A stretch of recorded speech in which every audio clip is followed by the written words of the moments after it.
ਵਾਹਿਗੁਰੂ ਜੀ ਕਾ ਖਾਲਸਾ ਵਾਹਿਗੁਰੂ ਜੀ ਕੀ ਫਤਿਹ।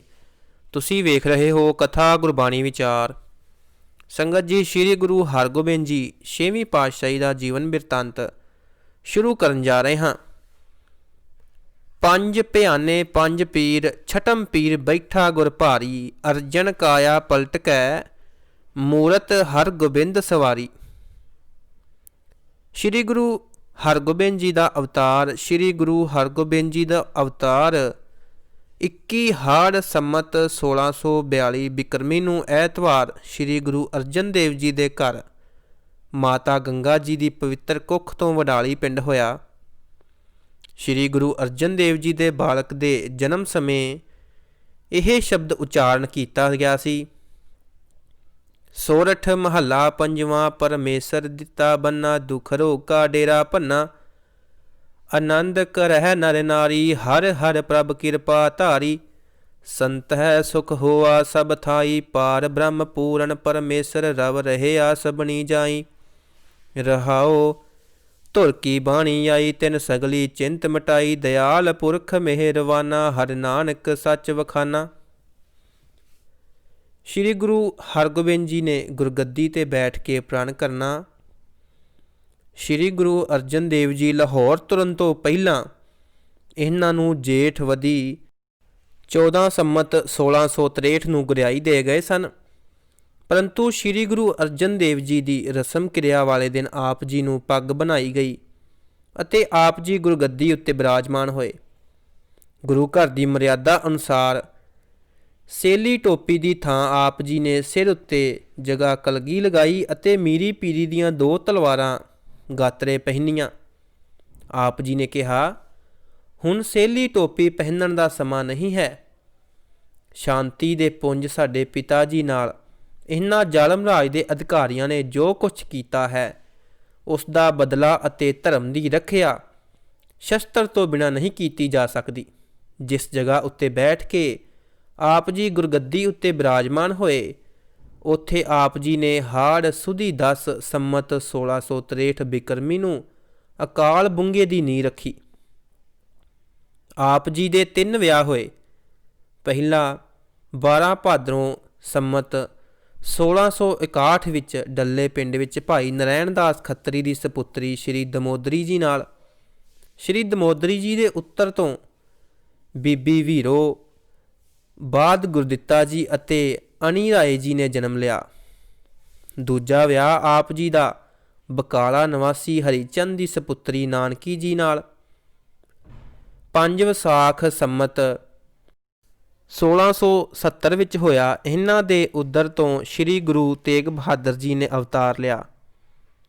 ਤੀਸਰਾ ਵਿਆਹ ਆਪ ਜੀ ਦਾ ਮੰਡਿਆਲੀ ਨਿਵਾਸੀ ਦਇਆ ਰਾਮ ਮਰਵਾਹਾ ਦੀ ਸਪੁੱਤਰੀ ਮਹਾਂਦੇਵੀ ਜੀ ਨਾਲ 11 ਸੌਣ ਸੰਮਤ 1672 ਵਿੱਚ ਹੋਇਆ। ਇਹਨਾਂ ਦੇ ਉਦਰ ਤੋਂ ਬਾਬਾ ਸੂਰਜਮਲ ਜੀ ਅਤੇ ਅਟਲ ਰਾਏ ਜੀ ਪੈਦਾ ਹੋਏ। ਘੋੜੇ ਅਤੇ ਸ਼ਸਤਰਾਂ ਦੀਆਂ ਭੇਟਾਂ ਪ੍ਰਵਾਨ ਕਰਨੀਆਂ। ਅਕਾਲ ਬੁੰਗੇ ਦੀ ਤਿਆਰੀ ਆਰੰਭ ਕਰਕੇ ਗੁਰੂ ਹਰਗੋਬਿੰਦ ਜੀ ਨੇ ਸਭ ਮਸੰਦਾਂ ਅਤੇ ਸਿੱਖਾਂ ਨੂੰ ਹੁਕਮਨਾਮੇ ਲਿਖਵਾਏ ਕਿ ਜਿਹੜਾ ਸਿੱਖ ਸਾਡੇ ਵਾਸਤੇ ਘੋੜੇ ਅਤੇ ਸ਼ਸਤਰ ਭੇਟਾ ਲੈ ਕੇ ਆਵੇਗਾ, ਉਸ ਉੱਤੇ ਗੁਰੂ ਜੀ ਦੀਆਂ ਬਹੁਤ ਬਖਸ਼ਿਸ਼ਾਂ ਹੋਣਗੀਆਂ। ਇਸ ਉਪਰੰਤ ਗੁਰੂ ਜੀ ਨੇ ਆਪ ਵੀ ਘੋੜੇ ਉੱਤੇ ਸ਼ਸਤਰ ਖਰੀਦ ਕੇ ਕੁਝ ਸੂਰਮੇ ਨੌਕਰ ਰੱਖਣੇ ਆਰੰਭ ਕਰ ਦਿੱਤੇ।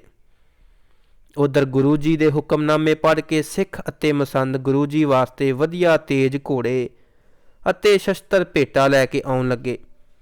ਇਸ ਤਰ੍ਹਾਂ ਥੋੜ੍ਹੇ ਸਮੇਂ ਵਿੱਚ ਹੀ ਗੁਰੂ ਜੀ ਪਾਸ ਘੋੜੇ, ਸ਼ਸਤਰ ਅਤੇ ਸੂਰਮੇ ਬਹੁਤ ਇਕੱਠੇ ਹੋ ਗਏ ਸਨ।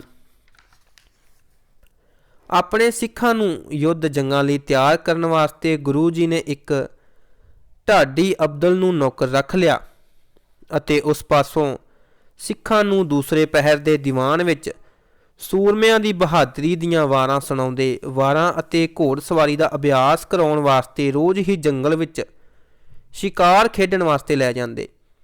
ਇਸ ਤਰ੍ਹਾਂ ਸੂਰਮਿਆਂ ਦਾ ਯੁੱਧ ਅਭਿਆਸ ਵੱਧਦਾ ਗਿਆ ਅਤੇ ਭਰਤੀ ਵੀ ਵੱਧਦੀ ਗਈ।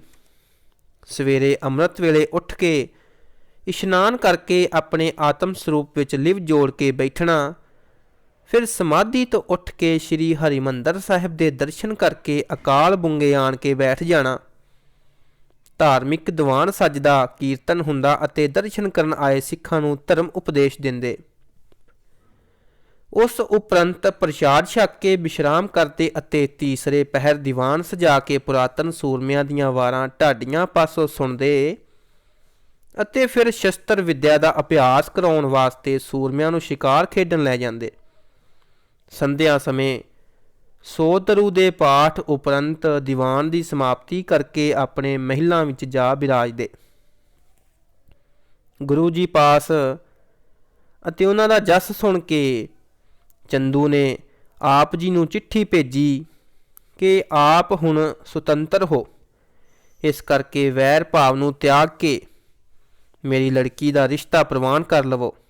ਇਸ ਮੇਲ ਮਿਲਾਪ ਨਾਲ ਅਸੀਂ ਦੋਵੇਂ ਸੁਖੀ ਹੋ ਜਾਵਾਂਗੇ। ਪਰ ਗੁਰੂ ਜੀ ਨੇ ਉਸ ਦੀ ਇਹ ਗੱਲ ਪ੍ਰਵਾਨ ਕਰਨ ਤੋਂ ਨਾ ਕਰ ਦਿੱਤੀ ਅਤੇ ਲਿਖਿਆ ਕਿ ਆਪਣੇ ਪਿਤਾ ਦੇ ਕਾਤਲਾਂ ਨਾਲ ਸਾਡਾ ਮੇਲ ਨਹੀਂ ਹੋ ਸਕਦਾ। ਚੰਦੂ ਨੇ ਜਦ ਗੁਰੂ ਜੀ ਦਾ ਇਹ ਉੱਤਰ ਪੜ੍ਹਿਆ ਤਾਂ ਉਹ ਬਹੁਤ ਕ੍ਰੋਧ ਵਿੱਚ ਆਇਆ, ਪਰ ਆਪਣਾ ਵਸ ਕੋਈ ਨਾ ਚੱਲਦਾ ਵੇਖ ਕੇ ਉਸਨੇ ਜਹਾਂਗੀਰ ਨੂੰ ਕਿਹਾ, ਜਹਾਂਪਨਾ, ਗੁਰੂ ਅਰਜਨ ਦੇਵ ਜੀ ਗੱਦੀ ਉੱਤੇ ਜਿਹੜਾ ਉਹਨਾਂ ਦਾ ਪੁੱਤਰ ਬੈਠਾ ਹੈ, ਉਸਨੇ ਫੌਜ ਰੱਖ ਲਈ ਹੈ, ਬੈਠਣ ਵਾਸਤੇ ਤਖਤ ਰਚ ਲਿਆ ਹੈ, ਬਾਦਸ਼ਾਹ ਵਾਂਗੂ ਹੀ ਕਲਗੀ ਜਿਗਾ ਲਾਉਂਦਾ ਹੈ ਅਤੇ ਸ਼ਸਤਰ ਪਹਿਨਦਾ ਹੈ, ਆਪਣੇ ਆਦਮੀਆਂ ਨੂੰ ਯੁੱਧਾਂ ਜੰਗਾਂ ਦੇ ਅਭਿਆਸ ਕਰਾਉਣ ਵਾਸਤੇ ਸ਼ਿਕਾਰ ਖਿਡਾਉਂਦਾ ਹੈ। ਜੇ ਇਸ ਨੂੰ ਹੁਣੇ ਹੀ ਸੰਭਾਲਿਆ ਨਾ ਗਿਆ ਤਾਂ ਕਿਸੇ ਦਿਨ ਤੁਹਾਡੇ ਵਿਰੁੱਧ ਹੀ ਉੱਠ ਖੜਾ ਹੋਵੇਗਾ। ਚੰਦੂ ਨੇ ਜ਼ੋਰ ਨਾਲ ਕਹਿਣ ਨਾਲ ਜਹਾਂਗੀਰ ਨੇ ਆਪਣੇ ਉੱਚ ਅਹਿਲਕਾਰ ਵਜ਼ੀਰ ਖਾਂ ਅਤੇ ਕਿੰਚਕ ਬੇਗ ਨੂੰ ਅੰਮ੍ਰਿਤਸਰ ਭੇਜਿਆ ਕਿ ਗੁਰੂ ਜੀ ਨੂੰ ਆਪਣੇ ਨਾਲ ਦਿੱਲੀ ਲੈ ਆਓ। ਅੰਮ੍ਰਿਤਸਰ ਪਹੁੰਚ ਕੇ ਵਜ਼ੀਰ ਖਾਂ ਨੇ ਬੇਨਤੀ ਕੀਤੀ ਕਿ ਆਪ ਜੀ ਨੂੰ ਪਾਤਸ਼ਾਹ ਨੇ ਦਿੱਲੀ ਬੁਲਾਇਆ ਹੈ, ਸਾਡੇ ਨਾਲ ਚੱਲੋ। ਗੁਰੂ ਜੀ ਨੇ ਆਪਣੀ ਮਾਤਾ ਜੀ ਅਤੇ ਬਾਬਾ ਬੁੱਢਾ ਜੀ ਆਦਿ ਨਾਲ ਸਲਾਹ ਕਰਕੇ ਦਿੱਲੀ ਜਾਣ ਦੀ ਤਿਆਰੀ ਕਰ ਲਈ ਅਤੇ ਅੰਮ੍ਰਿਤਸਰ ਦਾ ਕੰਮ ਆਪ ਜੀ ਨੇ ਬਾਬਾ ਬੁੱਢਾ ਜੀ, ਭਾਈ ਗੁਰਦਾਸ ਜੀ ਅਤੇ ਭਾਈ ਬਹਿਲੋ ਆਦਿ ਨੂੰ ਸੌਂਪ ਦਿੱਤਾ। ਵਜ਼ੀਰ ਖਾਂ ਅਤੇ ਕਿੰਚਕ ਬੇਗ ਨਾਲ ਆਪਣੇ ਕੁਝ ਸੇਵਾਦਾਰ ਸੂਰਮੇ ਸਿੱਖ ਭਾਈ ਬਿਧੀ ਚੰਦ, ਜੇਠਾ, ਪੈੜਾ, ਮੋਖਾ, ਤ੍ਰਿਲੋਕ ਚੰਦ, ਲਾਲੂ, ਬਾਲੂ ਆਦਿ ਨੂੰ ਲੈ ਕੇ ਗੁਰੂ ਜੀ ਘੋੜ ਸਵਾਰ ਹੋ ਕੇ ਦਿੱਲੀ ਨੂੰ ਚੱਲ ਪਏ। ਦਿੱਲੀ ਪਹੁੰਚ ਕੇ ਵਜ਼ੀਰ ਖਾਂ ਨੇ ਆਪ ਜੀ ਦਾ ਡੇਰਾ ਸ਼ਹਿਰ ਤੋਂ ਬਾਹਰ ਜਮੁਨਾ ਕਿਨਾਰੇ ਮਜਨੂ ਟਿੱਲੇ ਲਵਾ ਦਿੱਤਾ ਅਤੇ ਪਾਤਸ਼ਾਹ ਨੂੰ ਇਸ ਗੱਲ ਦੀ ਖਬਰ ਦੇ ਦਿੱਤੀ। ਜਦ ਕੁਝ ਦਿਨ ਬੀਤ ਗਏ ਤਾਂ ਵਜ਼ੀਰ ਖਾਂ ਨੇ ਬਾਦਸ਼ਾਹ ਤੋਂ ਪੁੱਛ ਕੇ ਗੁਰੂ ਜੀ ਨੂੰ ਬੇਨਤੀ ਕੀਤੀ ਕਿ ਬਾਦਸ਼ਾਹ ਆਪ ਜੀ ਨੂੰ ਯਾਦ ਕਰਦਾ ਹੈ। ਸਵੇਰ ਦੇ ਦੀਵਾਨ ਦੀ ਸਮਾਪਤੀ ਉਪਰੰਤ ਗੁਰੂ ਜੀ ਆਪਣੇ ਨਾਲ ਭਾਈ ਜੇਠਾ ਆਦਿ 5 ਸਿੱਖਾਂ ਨੂੰ ਲੈ ਕੇ ਬਾਦਸ਼ਾਹ ਪਾਸ ਕਿਲੇ ਵਿੱਚ ਪਹੁੰਚ ਗਏ। ਬਾਦਸ਼ਾਹ ਨੇ ਇੱਕ ਸੁੰਦਰ ਚੌਂਕੀ ਉੱਤੇ ਆਸਣ ਵਿਛਾ ਕੇ ਆਪਣੇ ਪਾਸ ਬਿਠਾ ਲਿਆ ਅਤੇ ਪੁੱਛਿਆ ਕਿ ਪੀਰ ਜੀ, ਸਾਡੇ ਦੇਸ਼ ਵਿੱਚ ਹਿੰਦੂ ਅਤੇ ਮੁਸਲਮਾਨ ਦੋ ਵੱਡੇ ਮੱਤ ਹਨ। ਦੋਵੇਂ ਮੱਤ ਵੱਖ-ਵੱਖ ਹੀ ਕਰਮ ਧਰਮ ਕਰਦੇ ਹਨ। ਹਿੰਦੂ ਰਾਮ ਕਹਿੰਦੇ ਹਨ ਅਤੇ ਮੁਸਲਮਾਨ ਅੱਲਾ, ਅਤੇ ਆਪੋ ਆਪਣੇ ਮੱਤ ਨੂੰ ਚੰਗਾ ਕਹਿੰਦੇ ਹਨ। ਇਹਨਾਂ ਦੋਹਾਂ ਵਿੱਚੋਂ ਚੰਗਾ ਮੱਤ ਕਿਹੜਾ ਹੈ?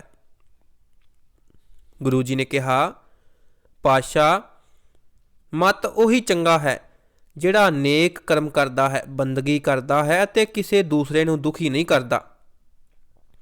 ਦਰਗਾਹ ਵਿੱਚ ਵਡਿਆਈ ਉਸ ਨੂੰ ਹੀ ਮਿਲਦੀ ਹੈ ਜਿਹੜਾ ਸਦਾ ਨੇਕੀ ਦੀ ਰਾਹ ਉੱਤੇ ਚੱਲਦਾ ਹੈ। ਆਪ ਜੀ ਦੇ ਇਹ ਬਚਨ ਸੁਣ ਕੇ ਬਾਦਸ਼ਾਹ ਬੜਾ ਪ੍ਰਸੰਨ ਹੋਇਆ ਅਤੇ 1000 ਰੁਪਇਆ ਭੇਟਾ ਕਰਕੇ ਮੱਥਾ ਟੇਕਿਆ। ਗੁਰੂ ਜੀ ਨੇ ਇਹ ਰੁਪਇਆ ਉੱਥੇ ਹੀ ਮੰਗਤਿਆਂ ਨੂੰ ਵੰਡ ਦਿੱਤਾ ਅਤੇ ਆਪਣੇ ਡੇਰੇ ਪਹੁੰਚ ਗਏ। ਵਾਹਿਗੁਰੂ ਜੀ ਕਾ ਖਾਲਸਾ, ਵਾਹਿਗੁਰੂ ਜੀ ਕੀ ਫਤਿਹ।